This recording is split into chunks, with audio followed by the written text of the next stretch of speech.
Assalamualaikum warahmatullahi wabarakatuh. Di sini saya Maulida Dinda Puspitasari dari PGSD semester 4 kelas B. Saya mau menceritakan tentang cerita rakyat yang berjudul Timun Emas.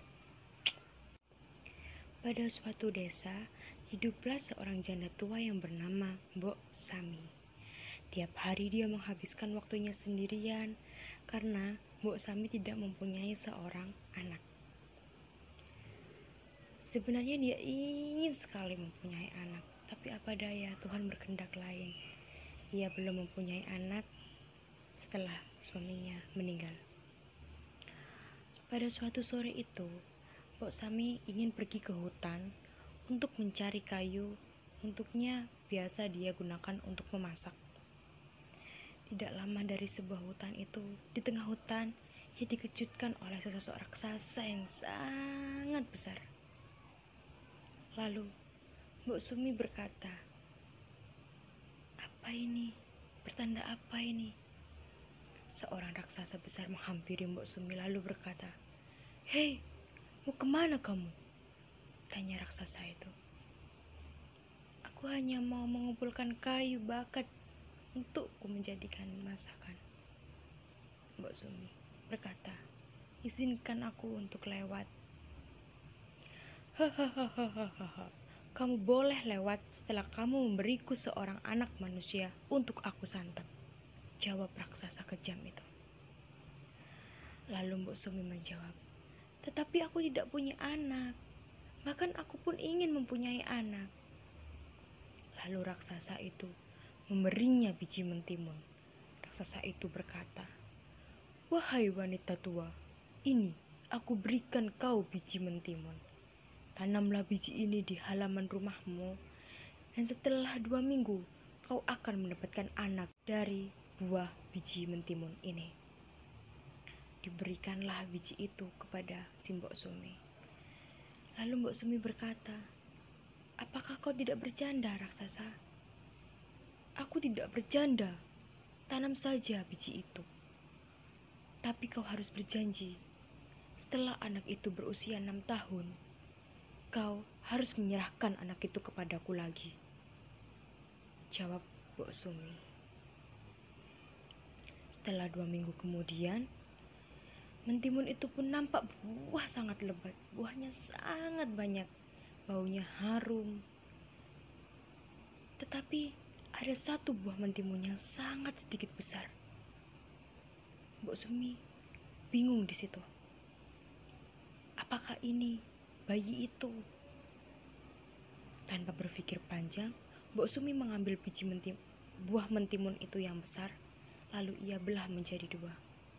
Dan ternyata terdapat bayi sangat cantik di dalamnya.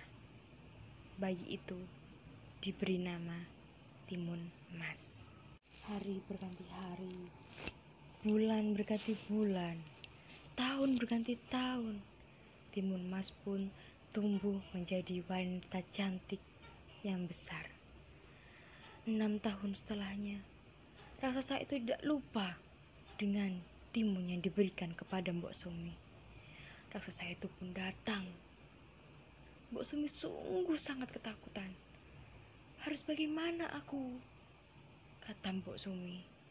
"Aku tidak mau kehilangan anakku. Aku sayang kepadanya." Dan Mbok Sumi mempunyai ide. Pada saat itu, Mbok Sumi mengatakan pada raksasa itu, "Wahai raksasa, bagaimana kalau kau kembali 2 tahun lagi? Bukankah semakin besar anak ini, semakin enak dan semakin kenyang kau menyantapnya?" Raksasa pun menyetujui perkataan Mbok Sumi. "Baiklah, 2 tahun lagi aku akan datang untuk mengambil anak itu. Tapi kau harus berjanji merawatnya dengan baik. Jangan sampai dia menjadi anak yang kurus.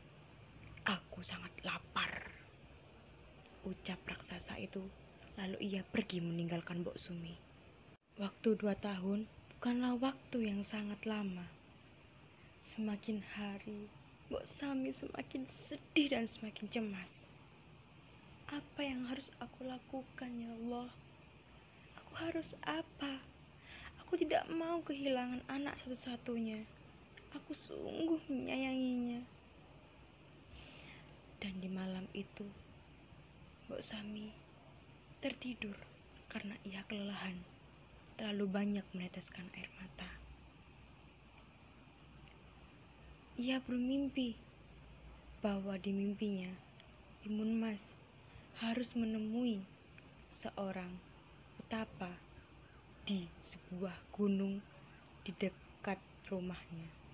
Lalu keesokan harinya, si Mbok Sami menyuruh Timun Mas untuk pergi ke gunung tersebut menemui seorang petapa yang ada di sana.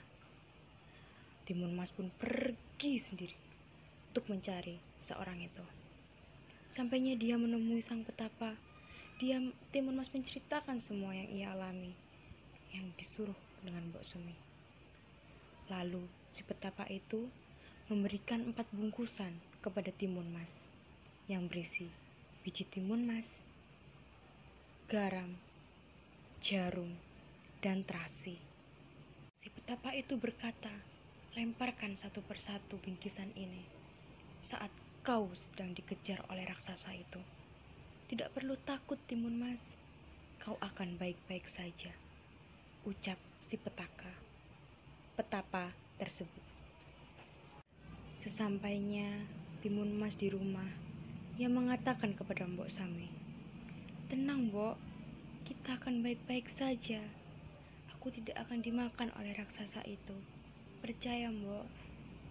Mereka pun beranjak tidur. Timun Mas pun juga kelelahan.